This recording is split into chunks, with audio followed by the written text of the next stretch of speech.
Marcus Chun adjusted his collar for the third time as he waited outside the upscale restaurant on New Geneva Station.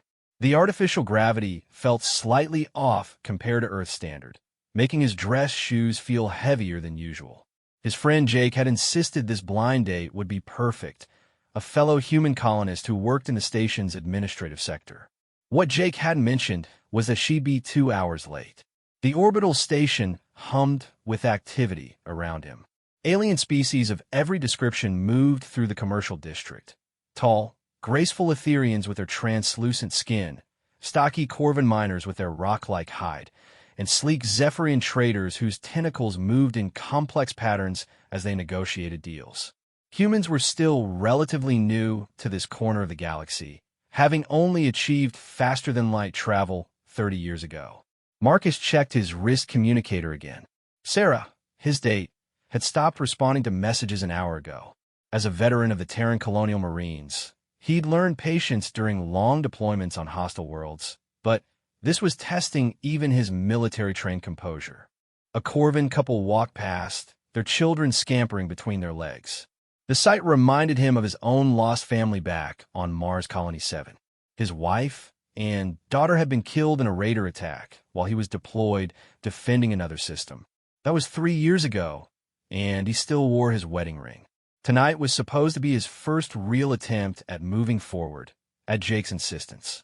The restaurant's manager, a nervous-looking Etherian, approached him. Sir, I'm terribly sorry, but we need your table. The evening rush is beginning. Marcus nodded, trying not to let his disappointment show. No problem. I understand. As he walked away from the restaurant, his communicator finally chimed. Sarah's message was brief and cutting. Sorry, something came up. Maybe another time. He knew there wouldn't be another time. Marcus had been stood up before, but tonight felt particularly cruel. He'd actually allowed himself to hope. The commercial district's bright lights seemed harsh now, casting long shadows between the storefronts. Marcus found himself walking toward the station's lower levels, away from the crowds and noise. These sections were older, less maintained, where the station's artificial atmosphere recyclers created a constant low hum. He'd served on dozens of stations during his military career, and they all had places like this, forgotten corners where people went to be alone. As a Marine, he'd found soldiers hiding in similar spaces, dealing with combat stress or bad news from home. Sometimes they just needed someone to talk to. The corridor he entered was dimly lit, with pipes and conduits running along the walls. The artificial gravity was lighter here, probably to save power. His footsteps echoed in the empty space. That's when he heard it, a soft sobbing echoing from somewhere ahead. Marcus paused, his military instincts kicking in. The sound was clearly distressed, possibly female, and definitely not human. In his experience, crying beings usually meant trouble, either for them or for whoever found them. He'd been trained to investigate unusual situations, but he was also tired, disappointed, and frankly not in the mood for complications. The sobbing continued, interspersed with what sounded like soft words in an unfamiliar language. Against his better judgment, Marcus followed the sound deeper into the station's maintenance level. The corridor branched several times, and he had to stop occasionally to listen for the direction of the crying. The sound led him to a section he'd never seen before, where the walls were lined with old storage units and abandoned equipment. As he rounded a corner, Marcus stopped short. Huddled against a massive coolant pipe was a figure unlike any he'd encountered before. At first glance, she appeared humanoid, but her skin had a subtle scaled texture that caught the dim lighting. Her hair was long and dark, but seemed to have an almost metallic sheen. Most striking were her eyes, large, golden, and currently filled with tears. She wore simple civilian clothes that had seen better days, and clutched protectively to her chest was a small bundle. No, 2 small bundles. Children. Marcus realized he was looking at a dragonborn, one of the rarest species in known space. He'd heard about them, but never seen one in person. They were said to be proud, powerful beings with natural psionic abilities and lifespans that stretched for centuries. Seeing one in such obvious distress was jarring. The woman looked up as his shadow fell across her. Her golden eyes widened with fear, and she pulled her children closer. One of them, a boy who couldn't have been more than 5, peered over her arm with curious eyes that matched his mother's. The other child, slightly smaller, remained hidden against her shoulder. "Please," she said in accented but clear standard, "I have nothing to steal. Just leave us alone." Marcus raised his hands slowly, showing empty palms. "I'm not here to hurt you or take anything." I heard crying and wanted to make sure everyone was okay. The dragon woman studied him carefully. Her eyes moved to the military-style haircut, the way he carried himself, the small service pins on his civilian jacket. Marcus could see her making calculations, trying to determine if he was a threat. "You are military," she stated rather than asked. "Former military. Terran Colonial Marines. But I'm civilian now." He gestured to his dress clothes. "Just had a dinner that didn't work out." Something in his tone, perhaps the disappointment he couldn't quite hide, seemed to relax her slightly. The smaller child, a girl, peeked out from behind her mother's shoulder. She had the same golden eyes and scaled skin, but tiny horns were just beginning to emerge from her forehead. "I am Zura," the woman said carefully. "These are my children, Kai and Luna." Marcus slowly sat down on a nearby crate, making himself less imposing. "I'm Marcus. What brings you to this charming part of the station?" Zara's laugh was bitter. "We have nowhere else to go. The Refugee Housing Authority says there are no available units. The temporary shelter is full. And she hesitated. "I cannot afford anything else." "Refugee housing? Are you claiming asylum?" "Our home world was destroyed 3 months ago." Zara's voice became very quiet. "Raider fleet attacked our colony. Most escaped, but the ships were scattered across the galaxy. We ended up here, but Dragonborn are not popular, even among other refugees." Marcus felt something cold settle in his stomach. "Raiders. The same bastards who had killed his family. I'm sorry. I know what it's like to lose everything to those animals." Zara looked at him more carefully, perhaps hearing something personal in his voice. The boy, Kai, had been studying Marcus with the intense curiosity of a child. He whispered something in his mother's ear in their native language. "Kai wants to know if you're a soldier because you smell like metal and sadness," Zara translated, looking embarrassed. Marcus was startled. He can smell emotions? Dragonborn children are very sensitive to emotional states. It's part of how we develop our psionic abilities as we age. "I apologize. He doesn't understand it's rude to comment on such things." "It's okay. He's probably right about both the metal and the sadness." Zara tilted her head. "You lost someone to the Raiders?" "My wife and daughter. 3 years ago on Mars Colony 7. The simple statement hung in the air between them. Zara's expression softened, and she shifted her children so she could look at Marcus more directly. "I'm sorry for your loss.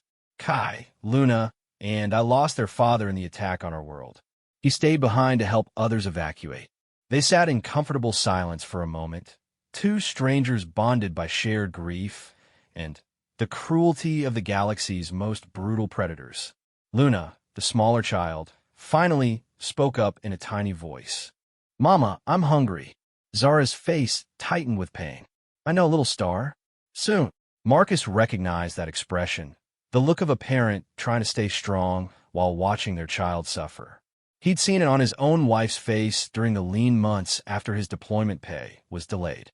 "When did you last eat?" he asked. "The children had some nutrition bars this morning. There's a soup kitchen in the refugee district, but..." Zara hesitated. "But they serve meat-based broths.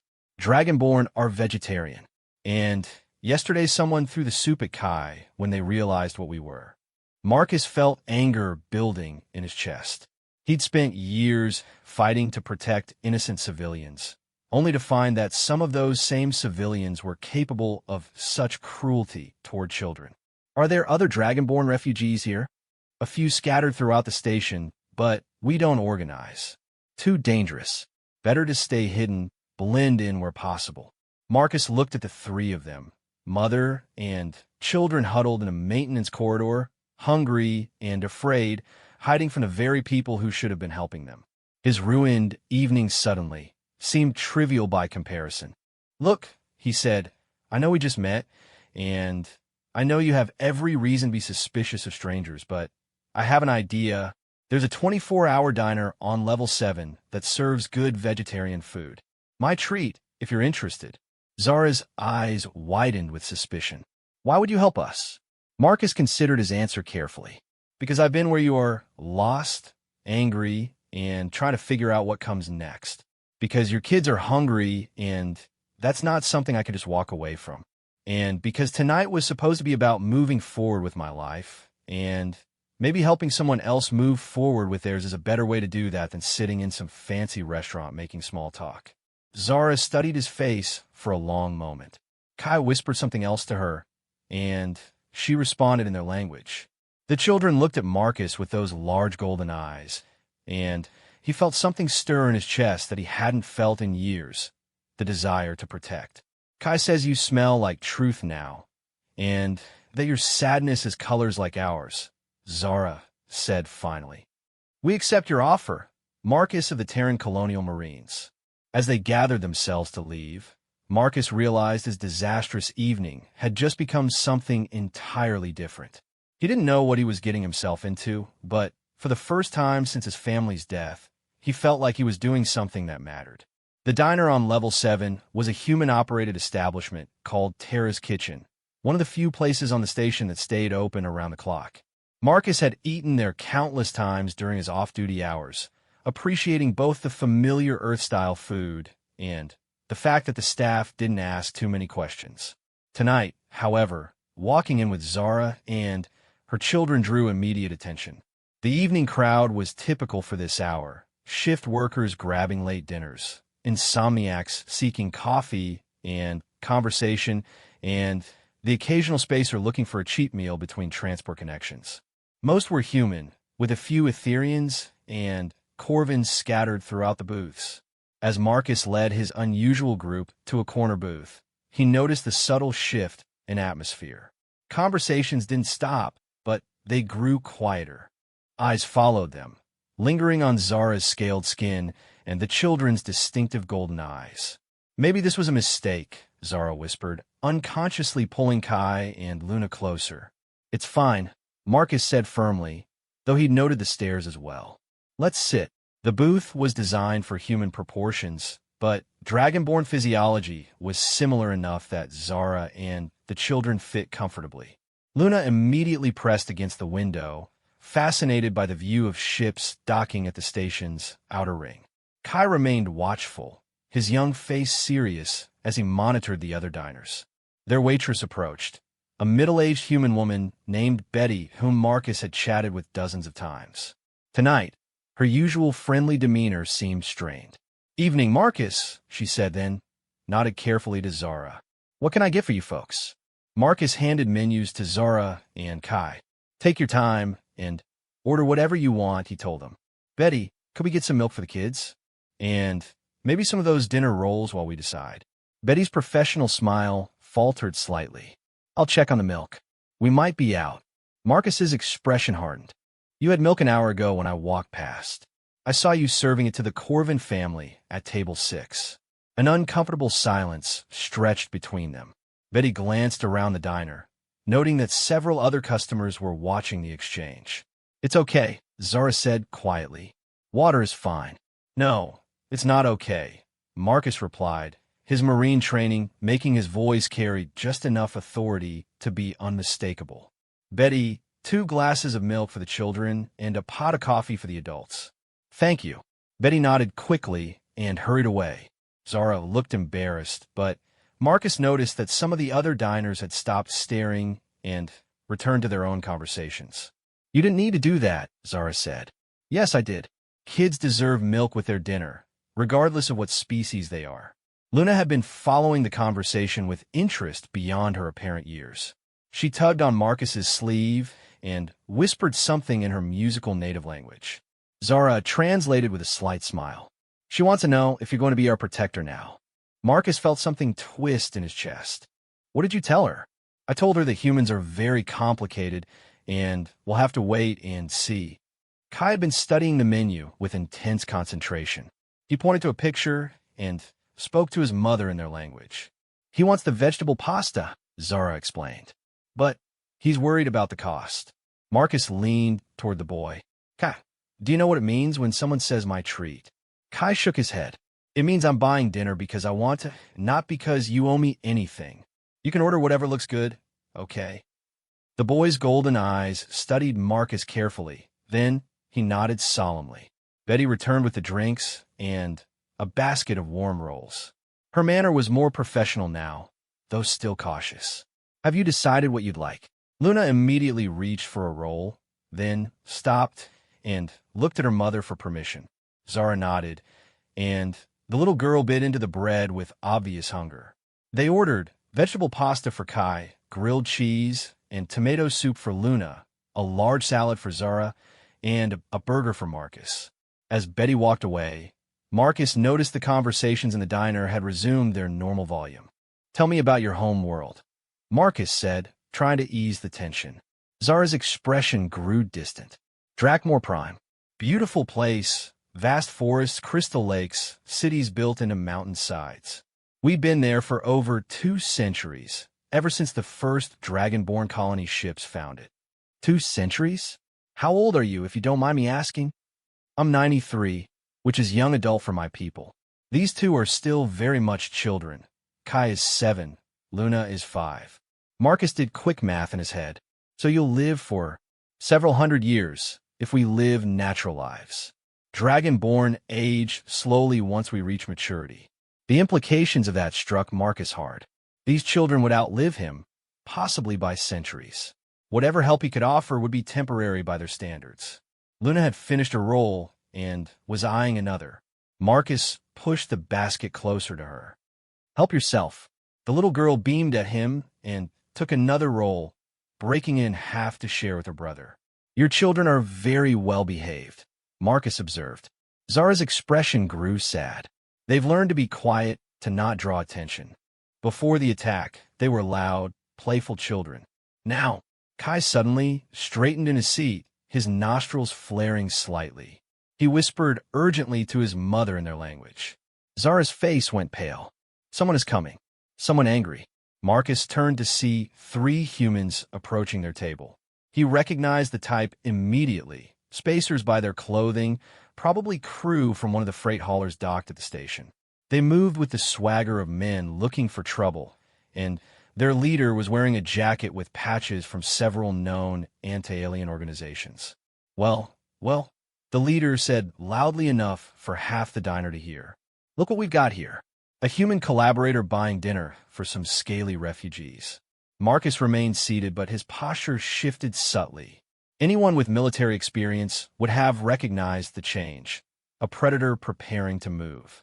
Just enjoying a quiet dinner with friends, Marcus said calmly. You gentlemen have a good evening. Friends, the second spacer laughed.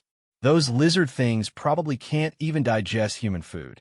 You're just wasting money on freaks who'll be gone as soon as their refugee status gets reviewed.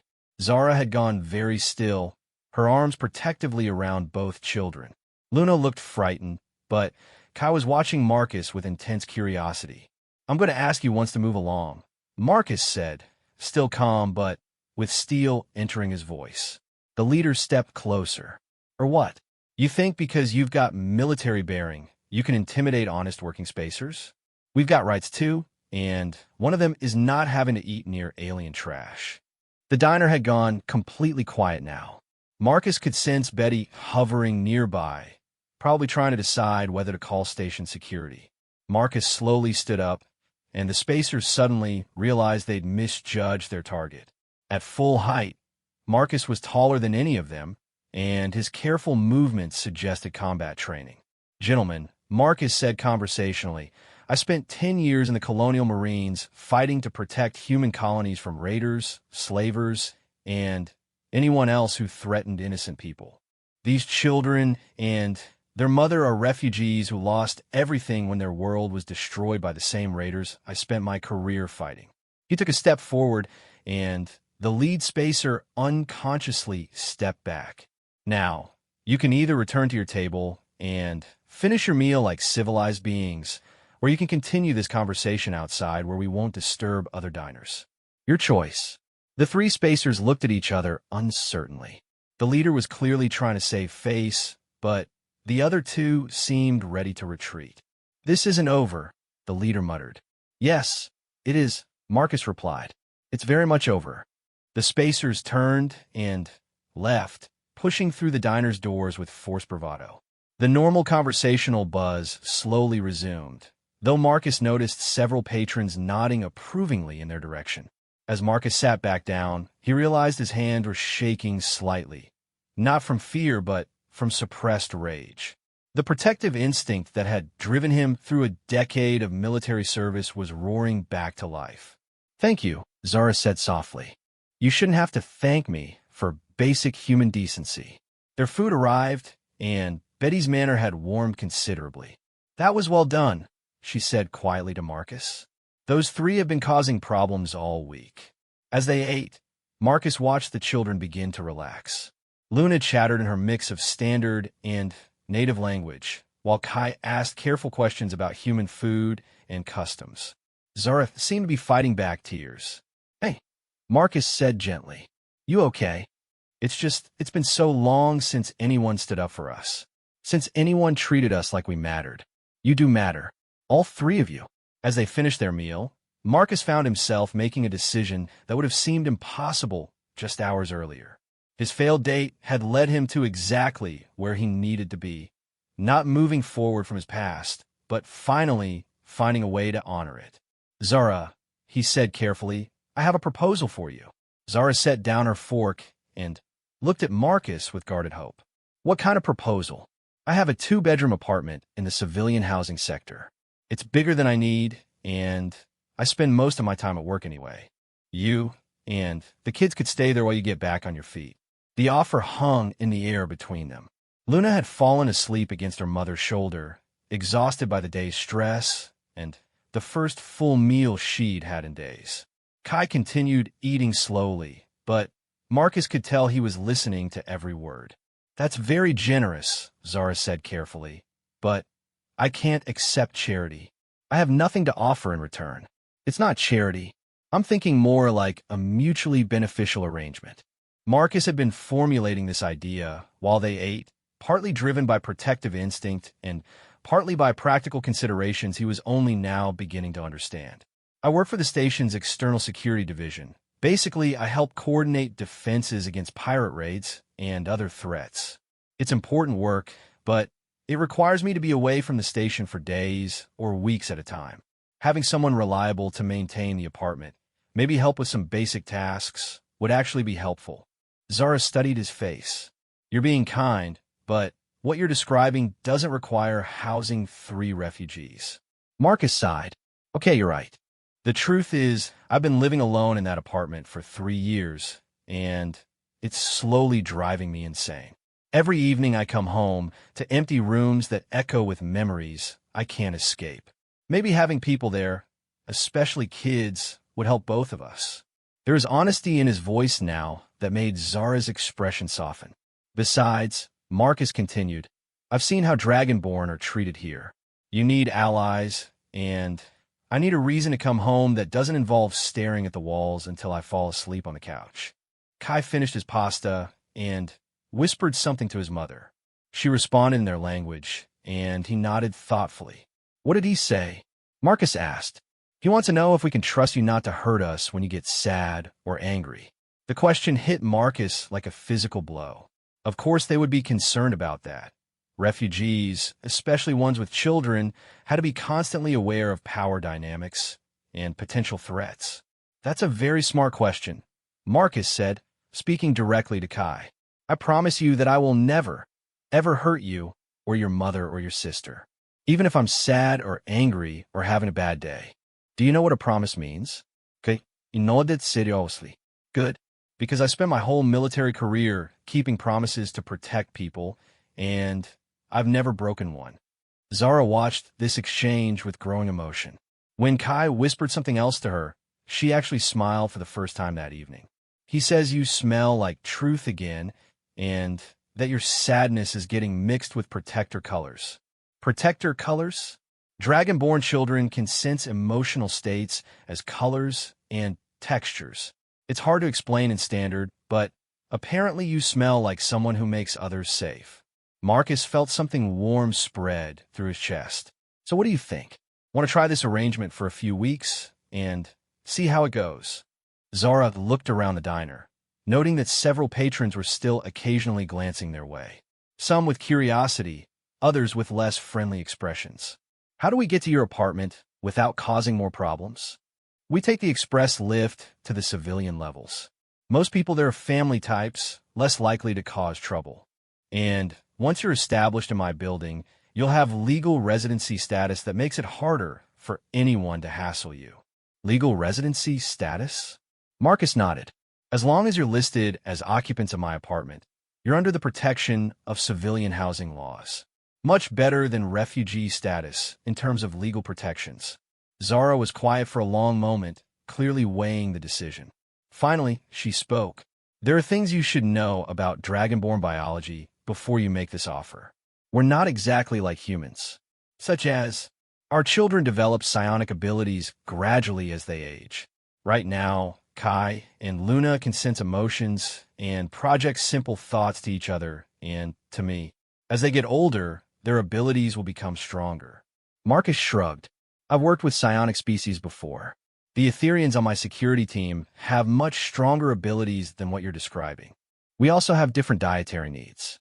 Completely vegetarian, and we require certain minerals that aren't common in human food. The station has a decent organic market. I'm sure we can figure it out. Our sleep cycles are different. We're naturally most active during what humans consider late evening and early morning. Marcus smiled. Perfect. I'm an insomniac anyway. Zara seemed to be running out of objections. We molt annually. There will be scales everywhere for about a week. I have a very good cleaning unit. Finally, Zara laughed, the first genuine laugh Marcus had heard from her. You have an answer for everything. Military training. We're taught to adapt to changing circumstances. Luna stirred in her mother's arms and mumbled something in her sleep. Zara stroked her daughter's hair gently. Okay, Zara said finally. We accept your offer, but we insist on contributing what we can. I have skills. I was an environmental engineer on Drakmor Prime. I can help with apartment maintenance. Maybe find part-time work in the station's life support systems. Deal. They finished their meal in comfortable conversation, with Kai asking increasingly detailed questions about human customs and technology. His curiosity was infectious, and Marcus found himself enjoying the boys' endless stream of why questions. As they prepared to leave, Betty approached their table. Excuse me, she said to Zara. I wanted to apologize for my behavior earlier. It was unprofessional. Thank you, Zara replied graciously. And Betty continued, my daughter works in the station's educational system. If you're going to be staying here for a while, she might be able to help get your children enrolled in school. Marcus was surprised by the offer, but pleased. That would be great, Betty. Thanks. As they walked toward the express lifts, Marcus noticed that Kai was staying close to his left side, while Luna held her mother's hand on the right. They moved naturally as a family unit, and other pedestrians seemed to accept them as such. The civilian housing sector was indeed quieter and more family-oriented. Children's toys were scattered in common areas, and the hallways had the comfortable clutter of people actually living their lives rather than just passing through. Marcus's apartment was on the 15th level, with a view of the station's central hub. As they entered, Marcus tried to see the space through Zara's eyes. The apartment was clean, but clearly the home of someone who'd stopped really living in it. Functional furniture, minimal decorations, everything organized with military precision. The second bedroom had been converted into a home office and gym. I can move my equipment out of the second bedroom, Marcus said. There's also a sleeping alcove off the main room, where Luna could stay if she wants to be close to you. Zara was examining the apartment's life support systems with professional interest. These environmental controls are very sophisticated.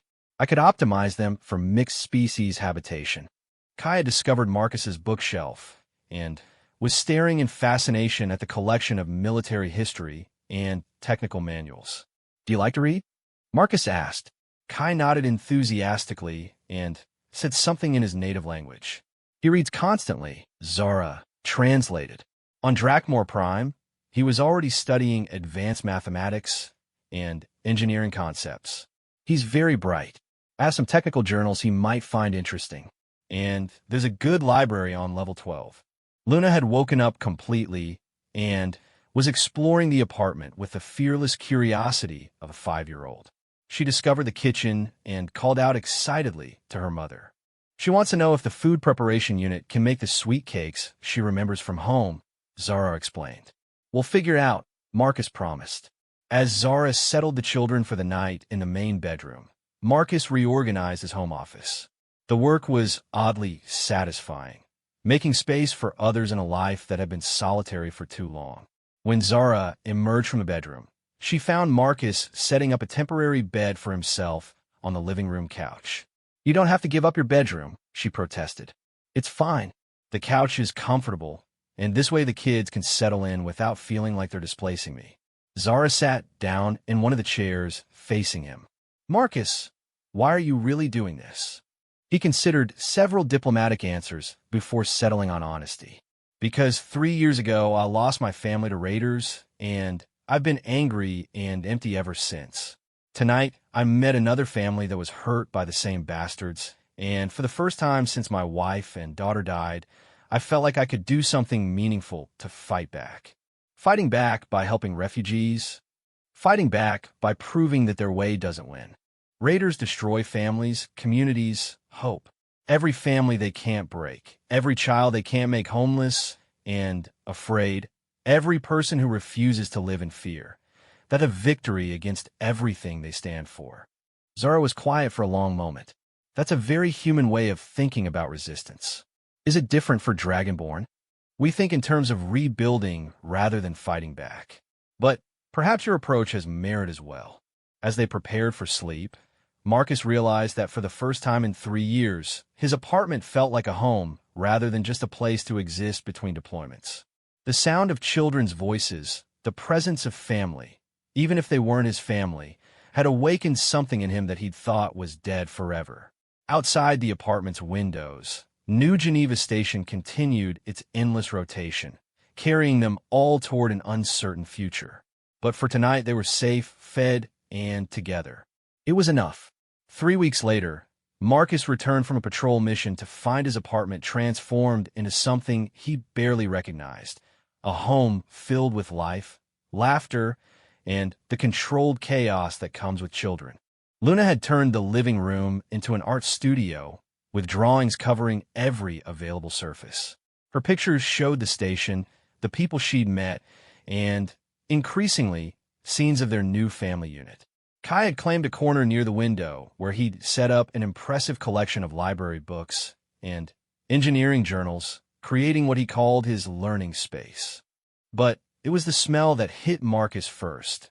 Something wonderful cooking in the kitchen that reminded him of the Earth-style vegetarian restaurants his wife had loved. Marcus! Luna shrieked in delight, abandoning her latest artwork to launch herself at his legs. Her hug was enthusiastic enough to nearly knock him over. Kai looked up from his books with a grin. Welcome home. Mama is making celebration food because I got accepted into the advanced learning program. Marcus felt his heart skip. In the 3 years since his family's death, no one had welcomed him home. No one had been excited to see him return from a mission. The simple joy in the children's voices was almost overwhelming. Zara emerged from the kitchen, wiping her hands on an apron that read Galaxy's Best Cook, a gift from Betty at the diner, where the family had become regular customers. How was the patrol? She asked, and Marcus realized she genuinely wanted to know. Not just being polite, but actually concerned about his welfare. Routine. No pirate activity in our sector. But tell me about this advanced learning program. As they sat down to dinner, a feast of dragonborn specialties that Zara had learned to prepare using ingredients from the station's multicultural markets. Kai excitedly explained his acceptance into a program designed for gifted children of various species. They tested my mathematics skills, and I scored at high school level. Kai said proudly. And Luna is starting preschool next week with other children her age.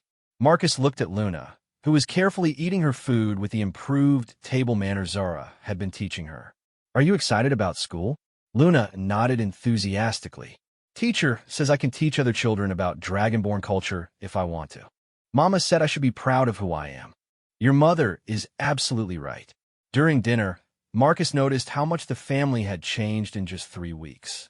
Zara had gained weight and lost the hollow look of constant stress. Her scales, which had been dull when he first met her, now had a healthy, iridescent shine. Kai was more talkative and curious, no longer constantly watching for threats. Luna had become an unstoppable chatterbox who mixed standard, Dragonborn, and words she made up herself.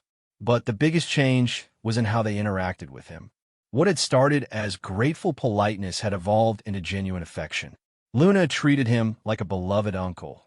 Kai sought his opinion on everything from homework to engineering concepts, and Zara had begun including him in family decisions as if his input mattered. After dinner, as they sat in the living room with Luna curled up between Marcus and Zara while Kai read nearby, Marcus's communicator chimed with an official message.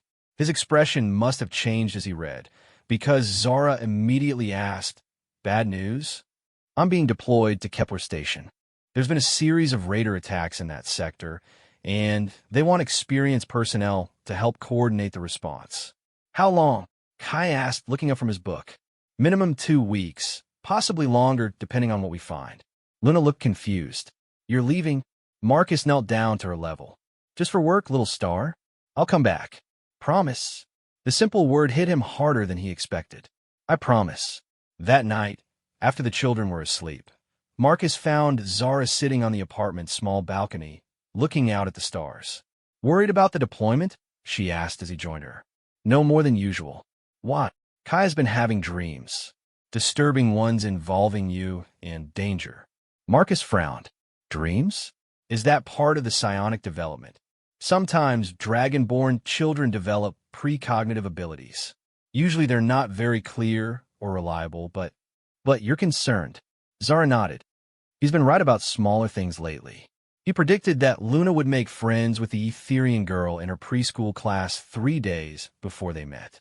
He told me Betty was going to offer me part-time work in the diner's kitchen 2 hours before she asked.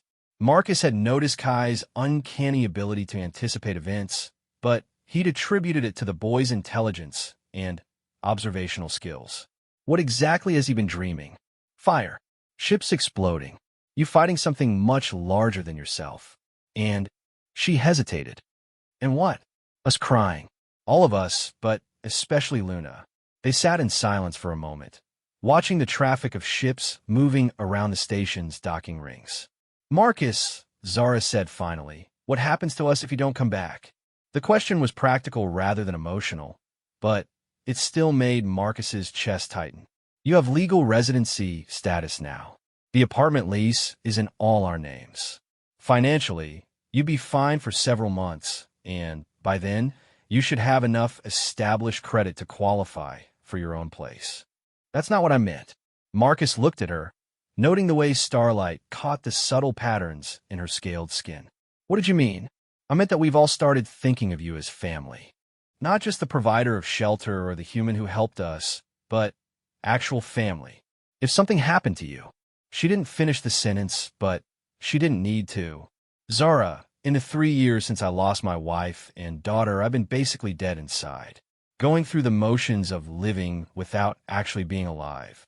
These past 3 weeks with you and the kids, I feel I'm myself again. Like I have a reason to come home. Then, be careful on this mission. We need you to come home." The next morning, as Marcus prepared for departure, the children helped him pack with the seriousness of small people taking on important responsibilities. Kai had researched Kepler Station and provided Marcus with detailed information about the sector's gravitational anomalies and recent pirate activity patterns. Luna had drawn him a picture to take along, an image of their family standing together under a banner that read, "Our Protector," in her careful 5-year-old handwriting. "I want you to call every day," Zara said as they stood at the transport platform. "Not because we don't trust you to come back, but because we want to hear your voice." "I will," Marcus promised, then knelt down to hug both children. "Bring presents?" Luna asked hopefully. "Luna," Zara scolded gently. "It's okay," Marcus laughed. I'll see what I can find. Kai hugged him tightly and whispered, "Be careful of the big ship with the wrong colors. In my dreams, it's very dangerous." Marcus pulled back to look at the boy. "What do you mean by wrong colors?" "I don't know. It looks like a normal ship, but the colors around it are all wrong. Like it's pretending to be something it's not." As Marcus's transport departed the station, he found himself thinking about Kai's warning. In his experience, children often notice things adults missed because they hadn't yet learned to dismiss their instincts. The journey to Kepler Station took 18 hours, giving Marcus time to review the intelligence reports. The raider attacks in this sector had been unusually sophisticated, suggesting coordination between multiple pirate groups. More concerning, several of the attacks had specifically targeted refugee settlements and civilian transports, the kind of soft targets that raiders usually avoided because they offered poor profit margins. When he arrived at Kepler Station, Marcus was briefed by Commander Sarah Chun, the sector security chief. She was a compact woman with graying hair and the bearing of someone who'd spent decades fighting pirates and terrorists. "We've had 12 attacks in the past month," she explained, showing him tactical displays of the incidents.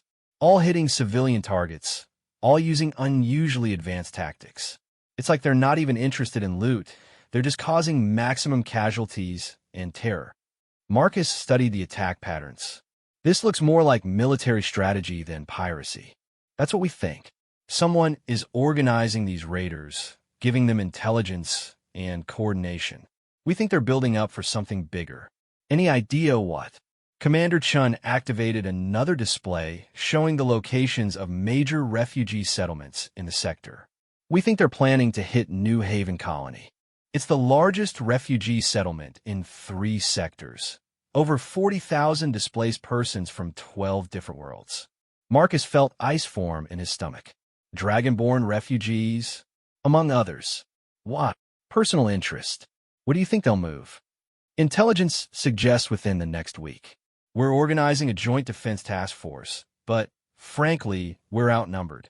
These aren't just pirates anymore. Someone has been arming them with military-grade equipment." That night, Marcus called Zara as promised. The children crowded around the communication screen, eager to tell him about their day at school and show him new drawings. "Everything okay there?" he asked after the children had said goodnight. "Fine. Although Kai has been having more dreams.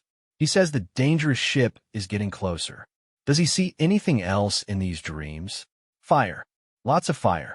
And he keeps saying something about the betrayer who pretends to help." Marcus frowned. "A betrayer? Someone specific. He can't describe them clearly. Just someone who looks friendly, but has wrong colors around them." After ending the call, Marcus found himself pacing his temporary quarters. Kai's dreams were becoming more specific and more urgent. If the boy really was developing precognitive abilities, his warnings might be the key to preventing a disaster. The next day brought intelligence that confirmed Marcus's worst fears. Long-range sensors had detected a massive raider fleet gathering just outside the sector. More than 50 ships, including several captured military vessels. But what truly chilled Marcus was the fleet's composition. This wasn't a random collection of pirate vessels. Someone had organized, armed, and coordinated one of the largest raider forces ever assembled. As Marcus prepared for what would likely be the most important battle of his career, he thought about Zara, Kai, and Luna waiting for him back on New Geneva Station. For the first time since his wife and daughter's death, he had a family to protect again. He was not going to let the raiders destroy another family. Not ever again. Marcus was aboard the defense coordinator vessel, Stalwart Guardian, monitoring long-range sensors for the anticipated assault on New Haven Colony, when emergency signals began flooding their communications array. The massive raider fleet they'd been tracking had split into multiple strike forces and was simultaneously attacking 6 different targets across the sector. But the primary force, 30 ships strong, was heading directly for New Geneva Station. "All available units. This is command." Admiral Torres's voice crackled over the comm. "Immediate redeployment to defend New Geneva." The refugee settlement was a feint. They're going for the major population centers. Marcus felt his blood turn to ice as he realized the implications. Zara, Kai and Luna were on New Geneva Station, along with 3 million other civilians. And the Defense Force had been positioned to protect the wrong target. "Commander Chun," Marcus called out, "how long until our ships can reach New Geneva?" Chun was frantically coordinating with other fleet commanders. 4 hours minimum. The Raider fleet will arrive in 2. Marcus closed his eyes, trying to push down the panic threatening to overwhelm him. "Think like a soldier," he told himself. What would he do if this were just another mission? But it wasn't just another mission. This was his family. His communicator chimed with an incoming personal message. Zara's voice, trying to sound calm, but with unmistakable fear underneath. "Marcus, they're announcing evacuation procedures for non-essential personnel. Station security says we have priority evacuation status because of the children, but..." The message cut off abruptly. Marcus tried calling back, but got only static. "All personal communications are being jammed," Chen reported grimly. "Raider electronic warfare ships are already in range of the station." Marcus stared at the tactical display, showing enemy and friendly positions. The mathematics were simple and brutal. By the time any defense forces reached New Geneva Station, the attack would be over. "There has to be something we can do," Marcus said. Chen shook her head. "The station's own defenses are minimal. They were never designed to handle a fleet this size. All we can do is get there as fast as possible and hope some civilians make it to the evacuation ships." Marcus felt something cold and focus settle into his mind. He'd experienced this state before, during the worst moments of his military career, a crystalline clarity that came when everything he cared about was at stake. "Commander, I need to borrow a fast courier ship." "What?" Chen looked at him like he'd lost his mind. "Marcus, you can't outrun 30 Raider vessels in a courier ship." "I'm not planning to outrun them. I'm planning to get there first and help coordinate the evacuation." "That's suicide. You'll arrive just as their main force does." Marcus was already moving toward the shuttle bay. "Maybe, but my family's on that station, and I made a promise to come home." Chen caught his arm. "Your family? The Dragonborn woman and her children that I told you about. They're not just refugees anymore. They're my responsibility. And I'll be damned if I let raiders destroy another family I love." The word love surprised him as he said it, but he realized it was completely true. Somehow, in just a few weeks, Zara had become more than a friend, and Kai and Luna had become the children he'd never thought he'd have again. Chen stared at him for a moment, then nodded. "Take the Swift Arrow. It's our fastest ship. And Marcus, good luck." The journey to New Geneva Station normally took 4 hours. Marcus pushed the Swift Arrow's engines past their safety limits and made it in 90 minutes. But as he emerged from hyperspace, he could see he was already too late to prevent the attack from beginning. The massive space station was under heavy assault from 27 Raider vessels. Defense turrets were returning fire, but they were heavily outgunned. Worst of all, Marcus could see that several evacuation ships had been destroyed as they tried to launch, their wreckage floating among the debris field surrounding the station. Marcus activated every sensor array on his ship, desperately scanning for life signs and safe evacuation routes. The situation was worse than he'd feared. The raiders had positioned their ships to control all the major docking bays. But there was one possibility. New Geneva Station had an old maintenance dock on its lowest level that was rarely used because it required manual piloting through a maze of support struts and sensor arrays. If he could reach that dock, he might be able to get aboard and help organize the evacuation of at least some civilians. Marcus guided the Swift Arrow through the debris field, using the wreckage of destroyed ships as cover. Twice, Raider patrol ships nearly spotted him, but he managed to avoid their sensors by flying dangerously close to the station's superstructure. As he approached the maintenance dock, his long-range communicator finally managed to punch through the jamming. A familiar voice burst through the static. Kai, speaking rapidly in standard mixed with his native language. Marcus, can you hear us? Mama says the evacuation ships are being destroyed, and we're trapped in the civilian sector." "Kai, it's okay, I'm here. I'm coming to get you." "Where exactly are you?" Zara's voice came through the comm. "We're in Emergency Shelter 15C on Level 7. There are about 200 civilians here, mostly families with children. Marcus, the raiders have boarded the station. They're moving through the residential sections." Marcus felt rage and terror warring in his chest. "How long before they reach your level?" "Station security estimates, maybe 30 minutes. Marcus docked with the maintenance bay and began running through the station's service corridors.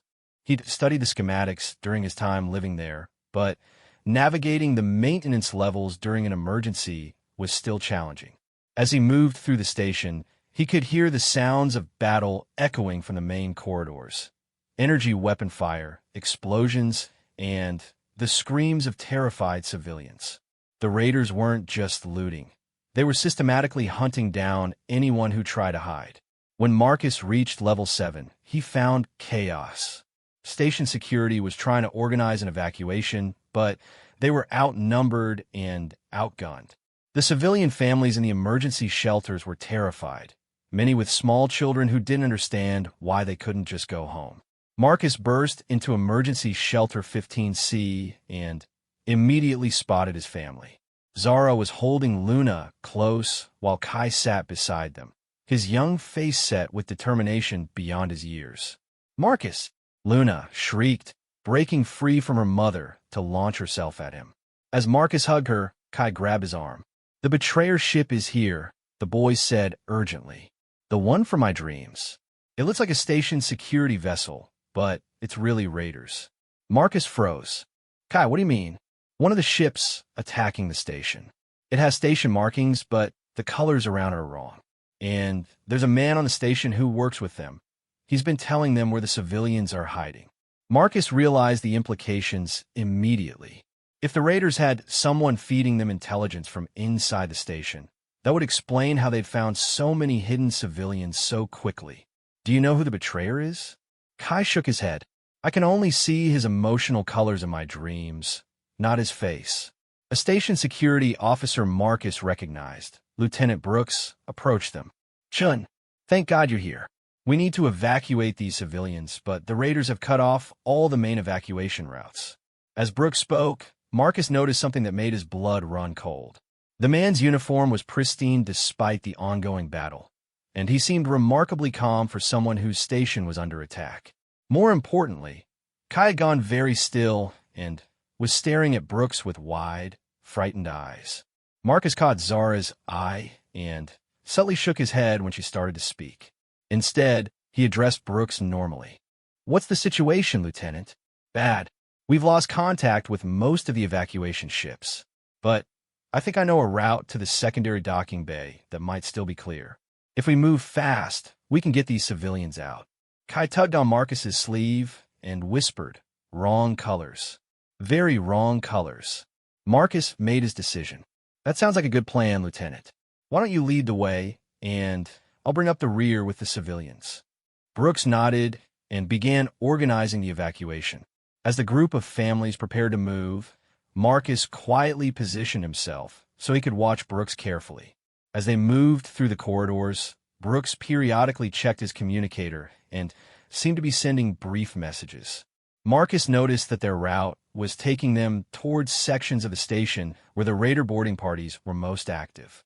When Brooks guided them around a corner that would put them directly in the path of an approaching group of raiders, Marcus knew he'd confirmed Kai's warning.